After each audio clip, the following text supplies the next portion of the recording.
Gente, deixa eu fazer uma pergunta pra vocês. Vocês já entraram pro meu curso de especialização em cutilagem? Porque assim, gente, quem não entrou pra esse curso, vocês não sabem o que vocês estão perdendo. É um curso simplesmente maravilhoso que eu montei, um curso focado em apenas cutilagem das mãos e dos pés. Então nesse curso vocês vão aprender tudo sobre cutilagem, com 3 tipos de alicates que eu uso. Vão aprender a fazer a voltinha, aprender a fazer o corte contínuo, aprender a fazer cutilagem interna, corte bordado. Tá muito legal esse curso. E claro que vocês vão ter uma agenda lotada através de um trabalho bem feito e ter muito sucesso na profissão. E tem certificado no final e o acesso vitalício pra vocês. Olhem só que legal.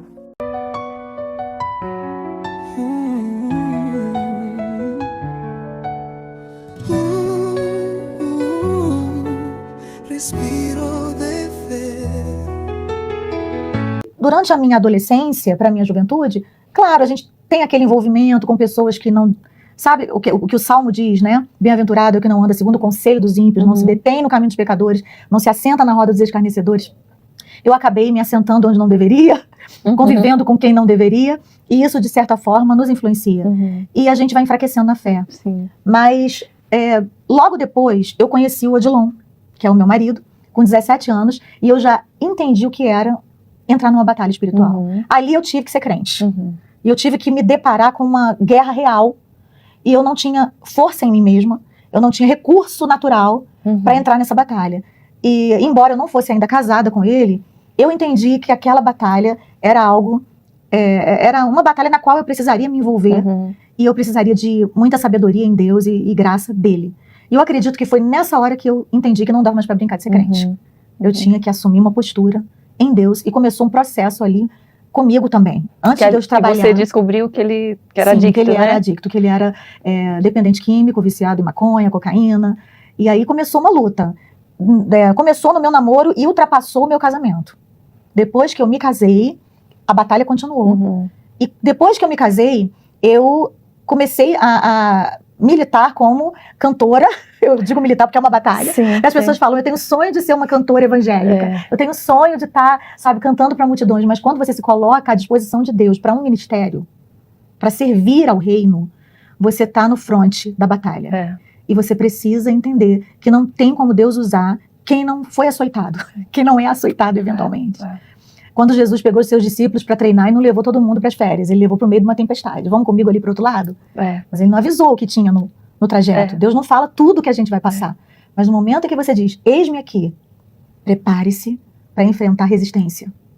E eu comecei a lidar com as minhas primeiras grandes lutas pessoais. Porque até então eram as lutas dos meus pais. Eu estava dentro de uma família, de um núcleo, de certa forma estava sendo protegida ali pelas orações deles, pela visão deles. A partir daquele momento em que eu me casei, me saí de dentro daquela casa, daquele lugar ali seguro, eu comecei a entender que a minha batalha, ela tinha que ser lutada com novas estratégias. Não que os meus pais não pudessem mais orar por mim ou me cobrir. De forma alguma, até hoje eles são meus intercessores. Mas haveria momentos em que eu e Deus. Como que você batalhava nesse momento? De que maneira você buscava ter mais força? Passei por momentos, assim, muito angustiantes, Karina. Muito angustiantes. Eu vejo algumas pessoas desistindo hoje dos seus casamentos por questões tão pequenas, assim. E eu, naquele momento, eu tive que achar a minha identidade em Deus. Primeira coisa. Compreender que eu não era só a esposa do Odilon. Que eu era filha de Deus. E como filha de Deus, os olhos dele estavam postos em mim. Porque a nossa tendência, quando a gente tem um problema dentro do casamento, é achar que se o outro for transformado, nossa vida vai estar resolvida. Isso em todas as áreas, né? Eu tô falando também com mães que estão orando pelos seus filhos nessa hora, né? E algumas mães pensam, se o meu filho se converter, se o meu filho for transformado, eu vou ser a mulher mais feliz do mundo. Por experiência própria. Para você ser plena, para você ser completa, você não precisa que ninguém do lado de fora seja transformado. Você tem que ter uma transformação, sofrer uma transformação de dentro para fora. Tem que vir de você. Ninguém é completo no outro. A gente é completo em Jesus. Ele é a plenitude de tudo que nós precisamos na vida. E nunca na vida a gente vai ter tudo. Desse lado aqui da eternidade, sempre vai ter alguém dando defeito perto da gente. Sempre vai ter algo que nos falta, ou alguém que precisa ser transformado. Ou em nós, alguma transformação precisa ser promovida. Quando não é uma luta, é outra. Você não vai ter tudo aqui nessa terra. E eu acho que essa parte é que nos conecta à eternidade. Porque desde que o pecado entrou no mundo, nós somos seres incompletos. Jesus Cristo veio para trazer essa ligação de volta entre nós e o eterno. Então, quando a gente tem Jesus na vida, A gente tem um pouco daquela experiência que havia no Éden. Uhum. Mas a plenitude disso vai ser quando a gente estiver com Jesus face a face, quando a gente for para o céu. Agora, nessa vida, a gente tem que ser forte. A gente tem que ser forte em Deus, para encarar. Eu falo que aqui a gente tem que ser brabo, sabe? Uhum. É brabo contra o diabo. Eu tive que me levantar, você me perguntou como que eu fiz para vencer esse momento. Eu tive que ser braba em Deus. Teve uma hora que o Odilon falou assim, eu acho melhor você voltar para sua casa, Isla, porque eu nunca vou ser liberto. Eu tenho 11 anos nessa vida. E já são 11 anos, meus pais orando, meu pai é um homem santo de Deus, minha mãe também. E tipo assim, se eles não foram ouvidos, não espere que você será. Tem hora, no meio de uma batalha, que o inimigo ele vai usar quem você mais ama para te contar uma mentira. Mas ele vai ter tanta convicção daquilo que está dizendo que você vai acreditar se você não estiver com os teus ouvidos muito treinados pela palavra de Deus. Porque a fé vem pelo ouvir, mas a incredulidade também vem. Então, naquela hora, eu discerni que era o diabo usando a voz do Odilon e eu tive que rebater aquela palavra. Eu falei, não foi isso que Deus me disse. O que Deus me prometeu é que eu me casaria com um homem de Deus e ainda disse mais, que ele seria um pastor. Então eu fico com o que Deus me disse. Só que a partir daquele momento, eu tive que fazer uma escolha. Tirar o Odilon do centro da minha vida e colocar Jesus mesmo. Parar de achar que no momento em que ele fosse restaurado, a minha felicidade chegaria. E eu decidi que eu seria feliz no trajeto. Eu lembro que a minha igreja, a Assembleia de Deus da Penha, na época que hoje é a ADVEC, a Assembleia de Deus Vitória em Cristo, e na época o pastor era o meu sogro, o pastor José Santos, o pai do meu marido. Hoje o pastor é o pastor Silas, que também é genro dele. O meu sogro já descansa no Senhor. A igreja estava mudando de local. E as mulheres fizeram um mutirão para limpar a igreja, para limpar os bancos. E convocaram todas as mulheres que pudessem estar, para ajudarem naquela limpeza. E eu falei, eu vou me envolver. Eu me envolvi em tudo que eu podia na igreja, como a igreja é poderosa, Karina. Porque existem coisas que você nunca vai vencer sozinho, mas como igreja você vence. Tem demônio que só respeita a igreja. Isso é muito importante saber. Porque as pessoas pensam, não, eu vou ficar em casa, eu vou congregar online, eu vou assistir o culto, tudo bem, não quer dizer que você não vá para o céu. Mas se você congregar, se você participar do corpo de Cristo, existem níveis de batalha que você vai ter mais força para enfrentar. E a Bíblia diz em Efésios 3:10 que a multiforme sabedoria de Deus, ela será conhecida pelos principados e potestades através da igreja. Então existem certas situações nas quais você só vai ser respeitado no mundo espiritual da maldade, se você for como igreja. Então eu resolvi me envolver mais na igreja, na obra do Senhor. Eu falei, agora eu quero fazer louvor. Eu já estava gravando o meu primeiro disco pela MK, na época, que era o Tira-me do Vale. Eu já tinha um disco gravado e eu estava gravando ali o meu primeiro disco que realmente teria uma expressão maior nacional. E eu não sabia. Eu estava em estúdio. E eu comecei a dizer para Deus, Senhor, a partir de agora, eu não vou mais reclamar do Odilon aqui dentro, eu não vou mais ficar nesse lugar de vítima, eu não vou mais me colocar nessa posição de derrotada. Já chega. Eu não vou para casa dos meus pais reclamar do meu marido, porque senão eu vou perdoar, e olha, eu já vendo no futuro, eu vou perdoar e eles não. É o perigo de quando você fala mal de alguém. Quando você fala mal de alguém, é perigoso, porque você pode querer perdoar essa pessoa e os outros que você contaminou não vão perdoar. É verdade. Não é? É muito perigoso. Então, preste atenção. Quando você for falar mal de alguém, pensa bem. E eu tinha isso no meu coração e eu era muito jovem, eu tinha 23 anos.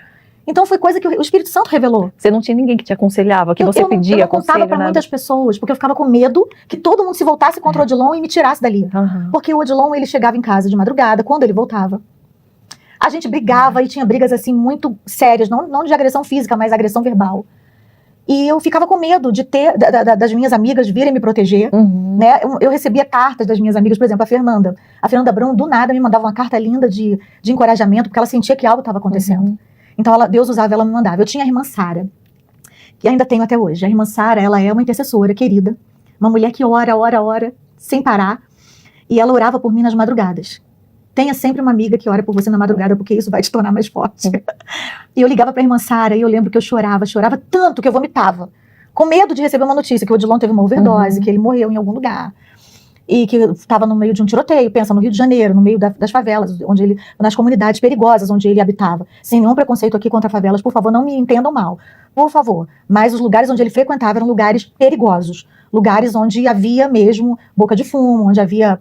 né, invasão de policiais, e ali podia haver um tiroteio, então era bem perigoso. Uma vez eu fui com ele, e eu passei por uma situação de perigo, inclusive. Você chegou aí com ele? Cheguei porque eu fui com ele para resgatar um bem que ele tinha deixado lá, e eu falei assim, eu vou com você porque eu não quero que você durma lá de novo. Porque eu sinto que se você dormir lá, você vai morrer. Então, não precisa você ir que eu vou voltar. Eu falei, não, eu vou com você. E quando eu cheguei lá, ele pegou o que ele tinha deixado, só que teve uma invasão policial e o tiroteio começou a comer solto e a gente teve que sair correndo. E foi uma situação bem perigosa. E naquele dia ali eu falei, meu Deus do céu, que inferno, como é que alguém consegue viver uma vida dessa? Tem que ter muita sabe, muita proteção de Deus e muita oração para alguém conseguir sobreviver a isso. E o meu marido sobreviveu a isso. Amém. E eu também. E a irmã Sara, ela era essa pessoa que orava nas madrugadas até o Odilon chegar. Quando o Odilon batia, quando eu via sinal de que ele estava chegando, ouvia os passos no corredor, eu desligava o telefone e voltava a descansar. Você nem chegava mais a falar sobre o assunto depois que eu tive essa decisão, que eu tomei essa decisão diante de Deus, de não mais reclamar com ele, e de tornar a minha casa, porque eu recebi uma palavra, Karina, no meu casamento. Meu sogro foi quem fez o meu casamento, o pastor José Santos. E ele falou uma coisa que marcou a minha vida. Ele falou assim, a casa de vocês tem que ser um pedaço do céu. Só que a minha casa era tudo menos um pedaço do céu. E eu descobri que quem torna a minha casa um pedaço do céu sou eu. Ninguém pode trazer o inferno para dentro da minha casa se tem alguém ali que é do céu. Então, eu percebo que eu estou falando com pessoas aqui que, assim como eu, não tem famílias perfeitas. Ninguém tem. Nem você, nem eu, nem ninguém. Nem o pastor da igreja. E o meu marido é o pastor da igreja hoje. Já pulei aqui o testemunho para você saber o final. Mas a minha casa era um inferno. Mas por quê? Porque eu estava deixando. Eu estava entrando no jogo de Satanás. Eu estava tentando mudar o Odilon com o poder da minha persuasão, com a minha força. Eu estava indo só na minha força. Mas quando eu entendi que não é na minha força, que é na força do Senhor, que quando eu estou fraco, aí é que eu sou forte em Deus, e eu reconheci a minha fraqueza diante de Deus para que o poder dele pudesse se aperfeiçoar na minha fraqueza, aí eu vi o quanto eu era poderosa. Então, quando o Odilon saía, eu ungia a casa toda, eu orava por tudo, eu ia nas gavetas, eu ia no travesseiro dele, durante a noite eu botava a mão na cabeça dele, e eu faço isso até hoje com todo mundo que precisa de oração dentro da minha casa, dentro da minha família, ou que está perto de mim, eu sei que precisa. A pessoa não tem nem que ouvir orando, só num abraço, só num sorriso, sabe? Só num prato de comida que você dá para alguém que você ama, você está sendo bênção. Porque tem mulheres que fazem o quê? Boicotam os maridos quando elas são infelizes em casa. E elas começam a pensar, então não vai ter comida, então não vai ter sexo, então não vai ter carinho, então só vai ter cara feia. Se ele tá fazendo da minha vida um inferno, eu vou devolver o inferno. Mas quando alguém quer fazer da sua vida um inferno, e você devolve um céu, o inferno ele tem que bater em retirada. Porque o inferno não pode competir com o céu. E quando o meu sogro disse pra mim, a sua casa tem que ser um pedaço do céu, eu peguei aquela palavra. E eu falei, a partir de agora, haja o que houver. Aconteça o que acontecer na minha vida, a minha casa vai ser um pedaço do céu. E eu escrevi uma canção que diz, minha casa será uma casa de bênção. Minha casa será um pedaço do céu. Nela estarão reunidos adoradores que só exaltam ao Deus verdadeiro e fiel. Amém. E eu liberei essa palavra. Amém. E muitas vezes o inimigo, para nos contrariar, ele coloca situações adversas na nossa vida, no nosso caminho, na nossa trajetória, para fazer com que a gente desacredite aquilo que o Espírito Santo já confirmou no nosso coração. E nós não podemos acreditar mais naquilo que é temporário do que naquilo que é eterno. Que a minha casa será um pedaço do céu, é algo eterno. O pedaço do céu começa aqui e nunca vai acabar, porque quando eu for para o céu, é aí que eu vou viver mesmo. Amém. Essa plenitude em Deus. Mas enquanto eu estiver aqui, vai ter defeito, vai ter problema, vai ter luta, mas sempre vai ter um Deus para me completar em tudo. Depois que eu tomei essa postura em Deus, Karina, dentro da minha casa, que eu decidi tirar o meu marido do centro e colocar Jesus no trono dele, nunca mais eu encarei os problemas da mesma forma. E olha que eu tive muitos desafios na minha trajetória. Eu vou fazer 29 anos de casada. Quando eu comecei a agir dessa forma, Deus começou a trabalhar na vida do meu marido. Ele ia na igreja, ele cria em Deus? Ele foi criado na igreja porque ele era filho de pastores. Do pastor Odilon, que é o sogro do pastor Silas, da irmã Maria, que é... Meu Deus do céu, não tenho nem palavras para descrever o que foi a minha sogra para mim. Mamãe, que eu tenho saudade até hoje, que ela já partiu, está com o Senhor. Mas antes deles partirem, escute o que Deus fez. Antes do meu sogro e da minha sogra partirem para a eternidade, o meu marido entregou a vida a Cristo. No pé da minha cama, numa dessas madrugadas em que ele voltava completamente drogado, eu havia passado pelo estúdio. Eu havia gravado a minha primeira canção, que foi conhecida no Brasil todo, que foi Tira-me do Vale. Depois você pode ouvir nas plataformas digitais ou no YouTube, que ela tá lá. E essa canção, quando eu gravei essa canção, porque ela dizia, Deus, tira-me do vale, eu quero ver tua mão, eu quero libertação, não há mais resistência em mim. Eu preciso ser alguém, ser feliz. A letra dessa canção é um clamor, é um pedido de socorro. Quando eu gravei essa canção, eu fui pro banheiro orar, banheiro do estúdio. E eu falei, Senhor, me dá um sinal hoje de que eu tô no caminho certo. Porque chega uma hora que você pensa, eu tô dando murro em ponta de faca, eu tô aqui fazendo, sabe, eu tô perdendo o meu tempo. Eu era muito nova, eu tinha muitas dúvidas. E ali naquele banheiro, eu fui muito visitada por Deus, fui muito consolada, porque a oração ela é muito poderosa. Existe um poder tremendo na oração. A oração é algo que a gente precisa acessar esse lugar em Deus todos os dias. É uma coisa que você tem que fazer todo dia. Não dá pra fazer nada sem orar. Até Jesus Cristo, tudo que ele fez foi através da oração.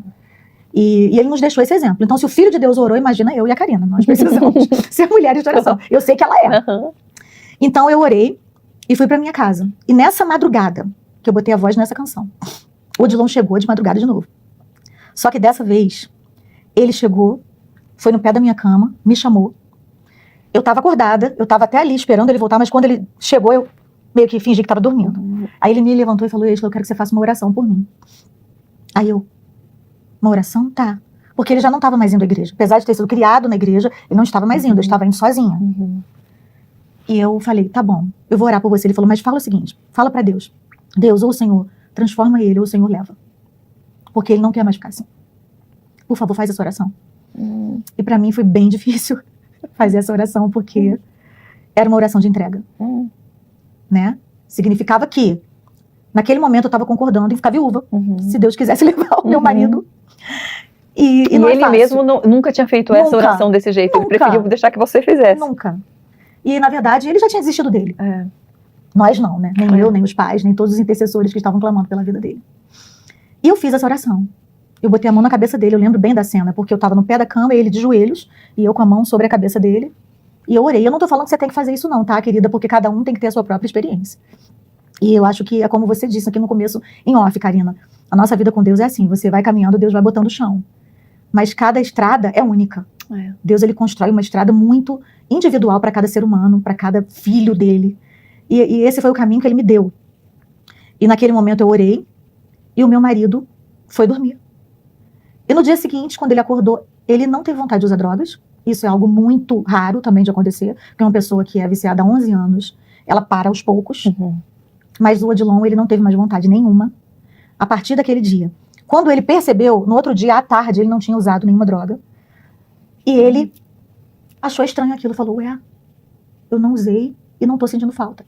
Passaram 2 dias, passaram 3 dias, uma semana, ele foi para um retiro espiritual da igreja, e eu fui para uma agenda com a pastora Antonieta Rosa, que também é minha intercessora, uma mulher de Deus, que é pastora também lá na DEVEC.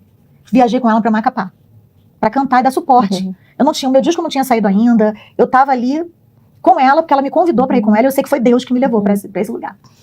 Porque Deus, quando ele quer te abençoar, essa bênção sempre vai passar por pessoas. Ele vai colocar pessoas certas do seu lado, então cuidado com quem você anda.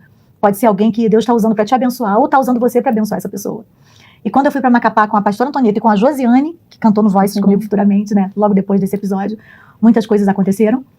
Lá em Macapá, no 4º dia, a gente ficou num hotel que não tinha como se comunicar, não tinha telefone, não tinha celular naquela época. E eu fiquei os 4 dias lá servindo a Deus. A gente visitava as pessoas, a gente visitava os enfermos, a gente orava pelo povo, pelos jovens, para um congresso de jovens de carnaval. A gente orava para que eles fossem batizados com o Espírito Santo. E eu fiquei 4 dias ali servindo a Deus. Era um cenário do que seria a minha vida. Deus estava me colocando, me inserindo num lugar de onde eu não sairia mais, que era o altar dele. Enquanto isso, o Odilon estava no retiro de carnaval da igreja, que ele concordou em ir. Só que quando chegou no 4º dia, o inimigo começou a atacar minha mente. E eu comecei a pensar, meu Deus, eu vou sair, isso aqui tá no céu. Isso aqui tá maravilhoso, mas quando eu chegar lá no Rio de Janeiro, o Odilon vai ter sumido, ele vai ter desaparecido, ele fugiu do retiro. Olha o que o inimigo começou a colocar na minha cabeça. Você não tinha nem notícia, você não tinha notícia, contato. Porque lá no retiro não tinha como eles comunicar. E eu também não tinha como me comunicar. A gente ficou num hotel que não tinha telefone. E eu acredito que Deus fez tudo isso de forma proposital. Que era pra eu ficar totalmente na mão dele. Tem hora que é você e Deus. Tem hora que o tratamento é com você. Sabe? Que não tem que ter mais de ninguém interferindo. E no último dia do retiro, nós fomos pra igreja, eu lembro bem, a pastora Antonieta pediu, vamos agora ministrar sobre esses jovens, Exla e Josiane, porque para Deus derramar o poder e eles serem batizados com o Espírito Santo. E eu comecei a orar por eles. E de repente chegou uma mulher de Deus, que veio lá do fundo da igreja rodopiando. E ela veio assim na direção do altar. Nessa hora eu falei, ai meu Deus, pra que esse exagero? Não precisa tudo isso, né? Sério, tô sendo bem sincera. Falei, por quê? Poxa, vai lá e entrega o recado. Mas eu saí, fui no banheiro nessa hora. Eu falei, vou aproveitar pra ir no banheiro. A irmã foi rodopiando atrás de mim no banheiro. É pra você o negócio. E ela chegou lá no banheiro e ela disse tudo que eu tinha orado. E o Senhor usou ela naquela atmosfera, naquele ambiente de glória, dentro da casa dele, da igreja. E ela falou comigo, por que você está preocupada com aquele que você deixou lá? Quando você chegar lá, você vai ter uma surpresa. E vocês vão pregar a palavra por esse Brasil e por esse mundo afora. E ela pegou a minha mão, ainda juntou com a da Josiane, e falou, tem uma obra com vocês duas também. E, tipo, um ano depois, a Josiane estaria comigo no Voices, que era um grupo que nem existia. O grupo foi formado e a Josiane participou dele. Então, assim, foi muita coisa que aconteceu ali. O mundo espiritual se moveu de uma forma tremenda, em meu favor. E eu saí dali... Você acha que foi por conta dessa entrega, dessa oração? Acredito que sim. Não só dessa, mas de todas as orações que foram levantadas em nosso favor. Sim. As orações dos pais dele, as orações da igreja, porque tinha um grupo muito grande ali orando por ele. Sabe, não tem como um escolhido fugir da oração. Não tem como, escolhido não se escolhe. E não escolhe também o que será da sua vida. Eu acredito que chega uma hora que Deus chega e fala, é isso que tem pra você, ou é isso ou morre. Não tô falando aqui, não tô dando aula aqui de teologia, nem tô querendo mudar a teologia de ninguém, por favor. Não me entendam mal. Eu tô apenas expressando aqui a minha opinião sobre essa questão, que muitas vezes nós achamos que temos o poder de escolher, de fazer o que queremos da nossa vida, mas quando nós dizemos, eis-me aqui, Senhor, usa-nos, usa-me, toma a minha vida é tua, você entregou? Então, chega um momento em que você é desafiado a viver essa entrega de uma forma íntegra. E eu vivi isso. Eu fui muito tratada, muito abraçada, muito abençoada por Deus. E quando eu cheguei em casa, realmente eu tive essa surpresa, que a pastora falou que eu teria, não a pastora, mas a irmã que orou lá por mim, falou que eu teria. E o meu marido estava transformado. E ele realmente nunca mais tocou em nenhuma droga. Depois disso, ele passou por um processo para chegar até aqui. Ele voltou para a igreja, foi recebido de volta na casa de Deus, com muito amor por todos aqueles que já o esperavam, que já oravam por ele. Ele começou a trabalhar na casa do Senhor de novo. Depois ele foi diácono. Depois ele começou a dirigir um culto, que foi o culto dos adoradores. E nós fomos mentoreados ali pelo pastor José Santos, que foi o pai dele. Por 10 anos ele ficou ao lado do pai, sendo ensinado, sendo mentoreado, sendo ajudado. O pastor José Santos, ele viu os nossos filhos nascerem. Ele consagrou o filho dele a pastor. E depois Deus o recolheu. E a irmã Maria, minha sogra, ainda ficou mais 7 anos depois que ele partiu. E ela viu também muitos milagres. E ela viu o ministério do filho dela florescer. E eu fico muito feliz com isso, porque ela que chorou tanto, ela que derramou tantas lágrimas no altar. Então você que é mãe, que está aqui me ouvindo nessa hora, não perca a esperança, não desista do seu filho. Seu papel é amar o seu filho, não é transformar o seu filho. Quem transforma é Deus. E essa batalha que eu vivi com o Odilon, Karina, me deu assim suporte e base para encarar todas as lutas que viriam na minha vida, sabe? Eu já tenho 28 anos de casada. Nesses 28 anos foram muitos desafios que nós enfrentamos. Mas depois do que Deus fez nesse episódio, eu acredito piamente que Ele é poderoso para fazer qualquer coisa. Amém.